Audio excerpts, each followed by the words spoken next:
Hello and welcome to this week's LOLC Securities Weekly Market Roundup.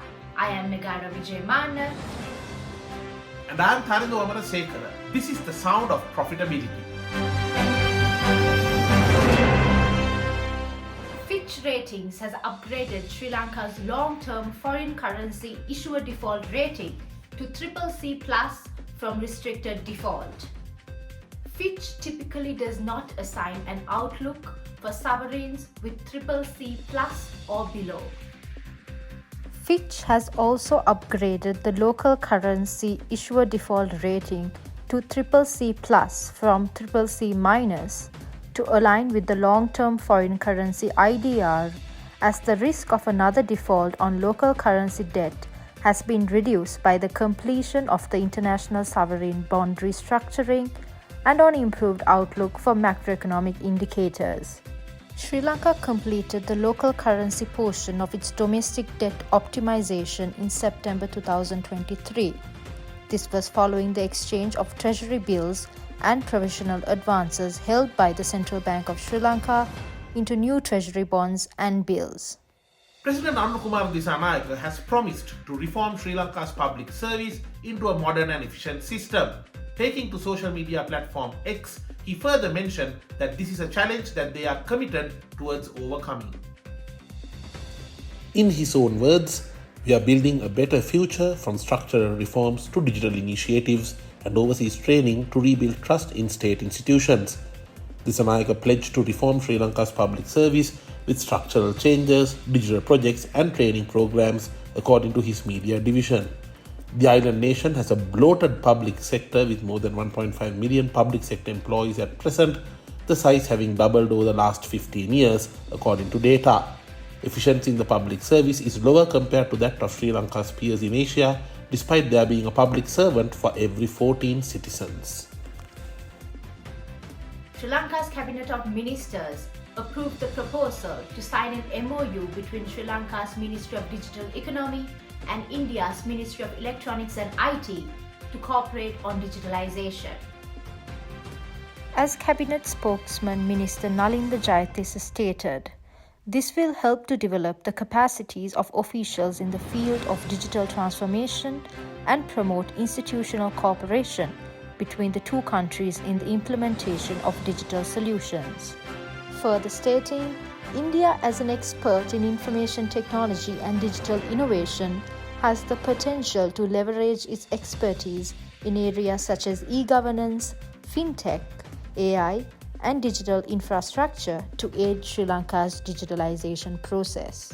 After Sri Lanka's economic crisis in 2022, many global institutions, including the IMF, which is offering the island nation an extended fund facility, have strongly recommended the Sri Lankan government to fully digitalize its transactions, including tax claims to reduce human interventions and eventually corruption.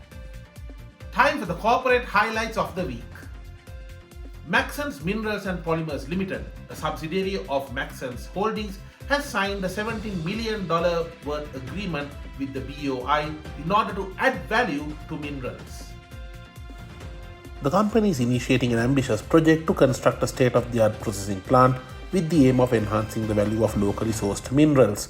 The facility will produce ultrafine ground calcium carbonate and dolomite powders, as well as solvent-based resins and water-based binders. These products will cater to a wide variety of industries, including coating, ceramic ware, building materials, and other allied industries. The proposed manufacturing plant, spanning a 15-acre site in Millenia, Paragastota, will feature 3 dedicated production lines to ensure the efficient production of these high-quality materials. As a BOI venture, it aims to serve both the local market and the indirect export sector. Comfort Mattress Lanka Limited became the first investor to seize the opportunity of setting up operations in Hambantota International Port's industrial park. The move follows Hambantota Port Group's recent investment in upgrading crane facilities to expand container operations. Under a 30-year renewable long lease agreement with HIPG, Comfort Mattress Lanka will construct a 62,000 square meter factory dedicated to sponge mattress manufacturing and processing. The facility will import raw materials from Southeast Asia and China with an expected annual output of 7,000 TEUs.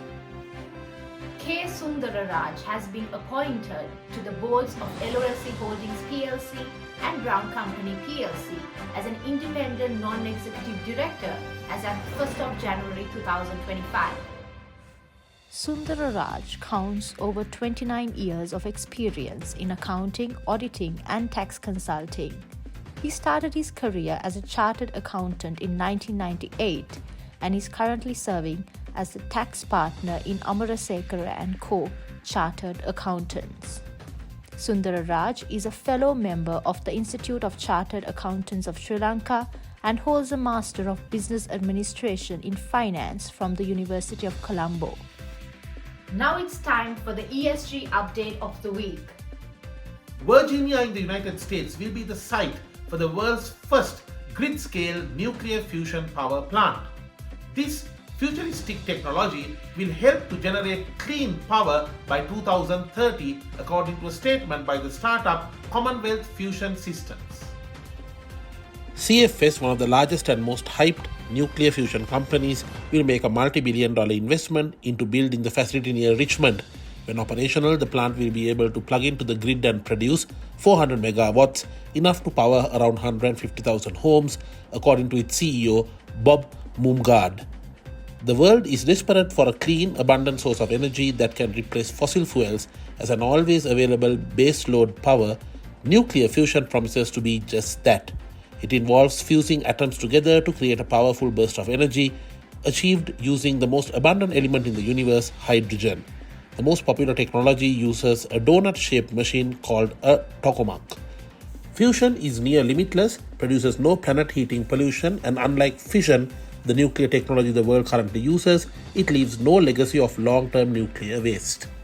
And now it's time for the international highlight. The United States Senate managed to vote in favor of a stopgap funding bill in order to avoid a government shutdown. This allows President Joe Biden to sign the measure into full legal effect. The vote was 85 to 11 and it was passed not long after the deadline late last week. The bill can now be sent to Biden to be signed into law. The House passed the bill Friday evening. The legislation extends government funding into March and provides disaster relief and farm aid, but does not include a suspension of the debt limit which President-elect Donald Trump had demanded Republicans address. And that's it for this week's LOLC Securities Weekly Market Roundup. No matter what investment decision you make it with the right intent. We will see you in a brand new week. Have a Merry Christmas.